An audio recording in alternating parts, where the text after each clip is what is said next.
Hey everyone, welcome back to my channel. So today what we are going to do, आज मैं आपको अनुच्छेद लेखन सिखाने वाली हूँ, जो कि प्लास्टिक की दुनिया हमारा विषय है, जिस पर मैं आपको अनुच्छेद लिखना सिखाऊंगी। Very easy. अनुच्छेद हम बहुत बचपन से लिखते आ रहे हैं ना, पैराग्राफ। तो हम ये कर रहे हैं। Let me right it. सबसे पहले आपको लिखना होता है कि प्लास्टिक की दुनिया मीन्स प्लास्टिक और दुनिया का रिलेशन आपको बताना है यहाँ। And what we know is that कि प्लास्टिक और दुनिया में बहुत बड़ा संबंध है। हम सब प्लास्टिक की चीज़ें यूज़ कर रहे हैं। जस्ट सी अराउंड यू, कहीं भी आप बैठे हो, कहीं भी आपको अपने आसपास ही देखना है। बस आपको पता नहीं कितनी चीज़ें प्लास्टिक की मिल जाएंगी। Actually the pen which I am using that is also of plastic. Okay. Many things other your notebooks are with you. The cover of your notebook is also of plastic.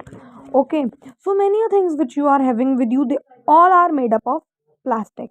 So means हमें क्या लिखना है कि मैं हिंदी में बात करती हूँ क्योंकि होगा नहीं मेरे से ऐसा, लेकिन लेट्स ट्राई।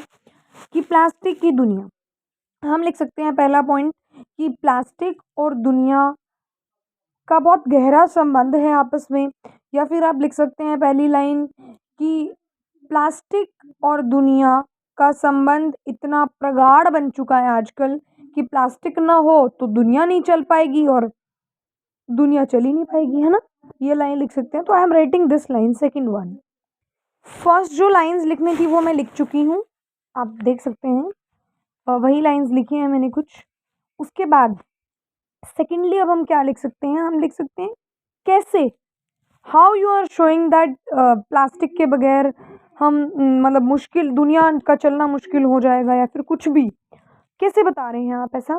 तो आप लिखेंगे सेकंड लाइन, जो भी लाइन है मतलब लाइन नंबर, हम लिखेंगे नेक्स्टली कि प्लास्टिक की बहुत सी चीज़ें ऐसी हैं जो हम अभी भी डेली लाइफ में यूज़ करते हैं। कैसे, कौन सी चीज़ें हैं वो, जैसे कि आपके पास मैंने बताया पेन वगैरह, तो कुछ ऐसा ही लिख दीजिए आप कि विद्यार्थी जीवन में ही यदि हम देखें तो कितनी चीज़ें हैं। ठीक है, अभी लिखती हूँ।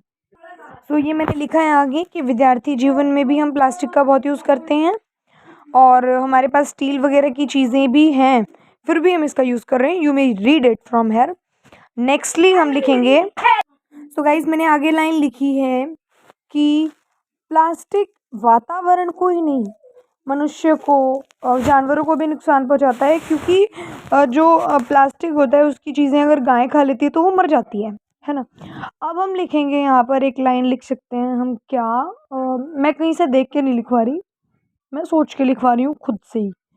तो पता नहीं कैसा है ये, बताना कैसे लिखा है। I am just thinking my self and I am just writing it. और मेरे को एक लाइन ध्यान आई थी, क्या थी वो, क्या थी कि भाई जो चीज़ें हम लाते हैं ना वो भी प्लास्टिक में रैप होके आती है। हमने देखा है ना सबने, आपने देखा होगा टॉफ़ीज़, चिप्स वगैरह, हर चीज़, कुछ भी हो, चाहे कुछ भी। कभी देखा है किसी ने कि कोई भी आपका सामान आ रहा है जो कि कागज़ में रैप होके आ रहा है? कभी नहीं होता ऐसा। वो लिख देते हैं लाइन एक, है ना। हम जिन चीज़ों को इस्तेमाल में लाते हैं वो भी प्लास्टिक के अंदर ही आती हैं। नेक्स्ट लाइन आप क्या लिखें, लेट मी थिंक। आजकल के समय में प्लास्टिक ने अपना एक गहरा स्थान बना लिया है हमारे जीवन में, है ना। But I had written this above also, को फिर से लिख सकते हैं ना, क्योंकि हम ये लिख सकते हैं क्योंकि प्लास्टिक की चीज़ें बायोडिग्रेडेबल नहीं होती। वो मिट्टी में, खाद में जो है वो मतलब वो नहीं होती है, ट्रांसफॉर्म नहीं हो पाती हैं खाद में।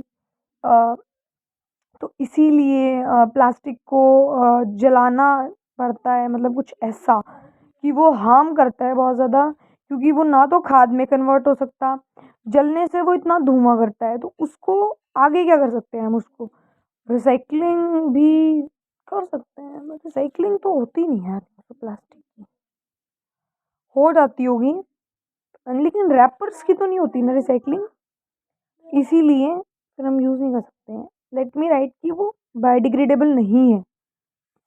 तो मैंने ये लिख दिया है कि वो मिट्टी में रहने तक भी बहुत समय तक रहने के बाद भी खाद का रूप धारण नहीं करता है। जैसे यदि जलाएं तो जहरीली गैसें जो है वो निकलती हैं। इसलिए प्लास्टिक का स्थान जो अपना स्थान पा लिया है उसे हमें और मजबूत होने से रोकना होगा और उसका जितना हो सके उतना कम उपयोग करना होगा। सो 150 वर्ड्स का आई थिंक सो हो चुका है ये अनुच्छेद। तो इतना ही अनुच्छेद लिखना होता है आपको एंड इट इज़ इनफ। आपको ये अनुच्छेद कैसा लगा? लाइक शेयर सब्सक्राइब ज़रूर करें मेरे चैनल को और कमेंट सेक्शन में ज़रूर बताएं। Thank you.